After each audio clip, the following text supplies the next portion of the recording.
السلام عليكم ورحمة الله وبركاته. شلونكم يا جماعة الخير؟ شلون الصحة؟ إن شاء الله بخير، إن شاء الله أنتم بكل صحة وعافية. اليوم فحابب أدردش معاكم وأشرب قهوة، طبعا قهوة بحليب، أنا بحب القهوة بحليب. دردشتنا اليوم راح تكون هي عن أشخاص عاشرتهم في الكامب. إذا كنت أنت من هاي الناس حاول تغير حالك من هلا ولا تضل ماشي على الخطأ هذا، وإذا كنت مالك منهم اوعك تقع بالشيء اللي لم يقعوا به. نعم، سالفتنا اليوم عن حشاشة. نعم، حشاشة. بالكامب هنيك كان في عندي بعض الأصدقاء، أو مو أصدقاء فقط، يعني ما أعرف، سلام. أنا من ناحيتي بسلم على كل الناس وبحاول يعني أكون، بحب أنه أكون اجتماعي مع كل الناس. المهم، بس الشخص بس عرفته إنه أموره ما هي زينة ومولدن وكذاب كثير، فسبحان الله ببعد عنه. المهم، في صديق كان معي قاعد نفس الغرفة، حشاش. أول ما جينا أنا ما كنت بعرف إنه حشاش، تعرفنا على بعض وكذا، بدخن. بعد فترة وني صاروا يتعرفوا على ناس خارج الكامب، بيجيبوا من عندهم حشيش يدخلوا على الكامب، صاروا يهربوا تهريب ويصيروا يحششوا. فأنا حبيت أنصحه، نصحته وقلت له إنه ترى بما إنك جيت أنت من دولة على دولة جديدة وتغيرت الناس كنت أول معاشرها، فحاول تبطل العادات السيئة، مثل إنه الحشيش لا بقى تحشش، هذا الشيء مضرة لنفسك، ونفس الوقت أنت بحالة انك حاليا انت جيت، مو مش جيت من جيت على المانيا لا تفكر راح تاخذ الاموال والالاف الدولارات، لا، معاشك محدد، فلا تصير تصرفه او تسوي على حالك مصروف انك تصير حشاش وتكمل مجال الحشيش اللي كنت انت تستخدمه على طول. خلاص حاول تقطعه، الناس اللي حولك تغيرت وهالشيء هذا بساعدك. وما كان ولا بي واحد معنا من الغرفه بحشيش، هو كان معنا. فقال لي لا تاكل هذا الحشيش هون باوروبا سعره مثل سعر الدخان والمصروف نفس المصروف.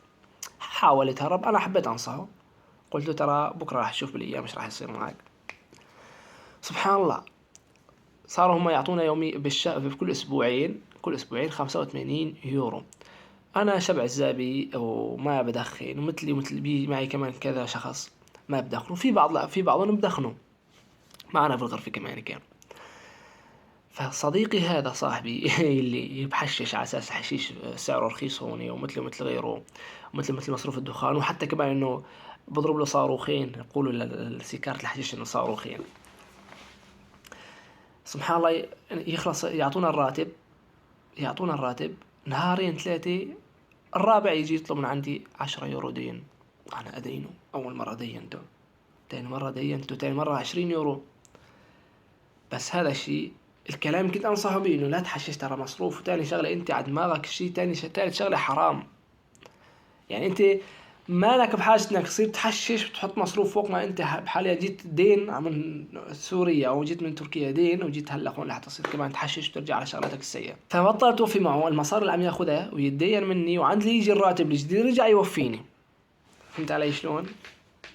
فصار اتصل على اهله، حولوا لي مصاري، صار يكذب على اهله، حولوا لي اهلك اللي تعبوا عليك اهلك اللي حتى الدين واجار طلعتك، صاروا، وانت على اساس بس وصلت اوروبا خلاص بطلت تحتاجهم بشيء.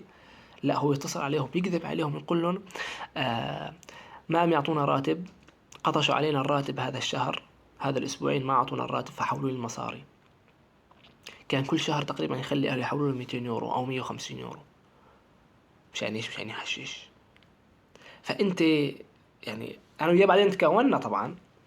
انت كشخص، كشاب عمرك من عمري 22 سنة، انا اللي الحمد لله ما بدخن ولا بحشش، مصاري اللي كنت اخذها اصرف على اكل، اطلع اجخجخ او كذا، ما كنت اصرف. حتى ببعض الاشخاص من المتجوزين كانوا معنا بالغرفة كانوا يوفروا من هي ال 85 يورو يعطونا بالشهر، يعني بصير بالشهر 160 يورو، يوفروا منها 100 يورو بالشهر ويبعتوها لعيالهم في سوريا مشان مصروف.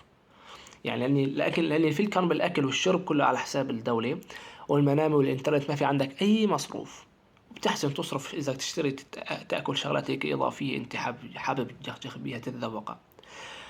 فطلع هذوك الشباب كانوا الزلمة يوفروا المتجوزين واللي بدخلوا نفس الوقت يوفروا مصاري ويبعتوها لأهلهم لعيالهم. الشباب ما ضروري بحب يوفر، بحب يوفر. آه، اما هو لا، يتصل على اهله اللي هن متاملين منه انه بجيته على اوروبا راح يتحسن وراح يصير يشتغل، ويبعث لهم مصاري، يتصل عليهم يكذب عليهم يخليهم يحولوا له مصاري. أهله يمكن ربما كانوا حتى يتدينوا مشان يبعثوا له المصاري، لأن يكذب بطريقة يحكيها أكثر من هالكلام اللي قلت لكم عنه، إنه فقط إنه والله قطعوا علينا الراتب أو شيء. فيا صديقي، إذا كنت أنت بتحشش أو بتدخن وبس يجي على أوروبا، أو بس انتقل من مكان على مكان، حاول تغير هالعادة، حاول تبطلها. نعم، هو كان بيحسن يبطلها، هو كان بيحسن. ولا على الأضرب من هيك، هو لما صار يحشش في البداية، في معانا في نفس الكلب في ناس، في شباب حشاشة بس بغير سكن قاعدة، بغير بنايات قاعدة، فصار راح يقعدوا سوا، يرجعوا يتعرفوا على الحشاشة، يرجع تلمت بعض، تعرفت على بعض، صارت تحشش سوا. ما انه هو نوى يغير هالشلة هي ويغير هالشي هذا، ويتعرف على شباب ما بتدخن، ويصير يلعب رياضة، ويصير يلعب كرة طايرة، ويصير يلعب كرة قدم. لا، راحوا لملموا بعض الحشاشة وصاروا يحششوا سوا. فهذا الشيء خطأ كبير. أنا حبيت أسرد لكم هي السالفة عن هذا الشخص. فنصيحة لكل واحد بحشش أو بدخن إنه يحاول يغير أو يخفف من هالشيء هذا، لأنه بضر صحته، بضر نفسيته وعافيته. ولا فوق كل هذا، أنا لما كان هو ينقطع من الحشيش ألاحظ عليه إنه يصير لا يحكي ولا يتكلم، وجهه عابس، مهموم، عامل هيك. لما نقبض الراتب يفر ويفل، يروح يجيب حشيش ويحشش وينبسط 4 5 أيام، يرجع على حالته. ومصروف يعني خلال 4 5 أيام تخلص 80 يورو اللي يعني أنا حاليا طلعت من الكامب، مصروفي بيتراوح بين يقارب 300 يورو مصروفي شهريا، أكل وشرب وأكل، ولا أحسن من هيك يعني. الحشيش مصروفه غالي، فمضرة للنفس، وتخليك تكذب على أهلك، وتخليك تخيب أمل أهلك. أنا بعرف إنه أهله شو هي خيبة الأمل راح يعيشوها إذا عرفوا إنه ابنهم كان يكذب عليهم، كان يخليهم يبعثوا له المصاري مشان يشتري حشيش. فهو أخطأ إنه ما غير الأصحاب، أو إنه ما تعرف على، لأن إجى على الكلب ما عنده، إجى على الكلب ما عنده أصدقاء، فراح رجع دور على أصدقاء السوء وتعرف عليهم وصار يحشش معهم بدل ما يغير هالشيء هذا. بصراحة أنا والله العظيم أزعل عليه وأزعل على أهله اللي متفائلين بابنهم الشاب اللي طلع على أوروبا مشان يشتغل ويقدم لهم مصاري أو يحول لهم. طبعا هو الواحد بعد ما يجي على أوروبا بسنة ونص بصير يبقى بتحسن أموره، ما هو من بداية ما إجا رجع على الحشيش ورجع على الأمور هاي. وأنا والله العظيم كنت أزعل عليه، بس خلص نصحته، بعدين أنا تخاربنا يعني. ألاحظ على وجهه شلون يعبس وشلون يصير مكتئب لأنه خلصت المصاري اللي عنده، وخلص الكمية الحشيش اللي اشتراها، فبده يستنى لحتى نرجع نقبض الراتب، يرجع يروح يشتري وينبسط.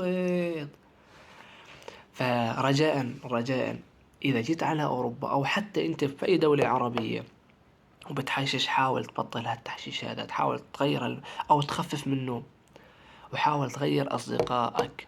هو لو كان إنه ما رجع مدور على شلة السوق واللي بتحشش كان أحسن إله. فرجاء لا تخلي أهلك يعيشوا خيبة الأمل أو تزعلهم عليك. على كل حال حبايب القلب، كان دردشة كويسة معاكم. طبعا نسيت أشرب حتى أثناء الدردشة قهوة. لا تنسوا الاشتراك بالقناة وتفعيل زر الجرس والإعجاب، واحكوا لي بتحششوا ولا بتدخنوا.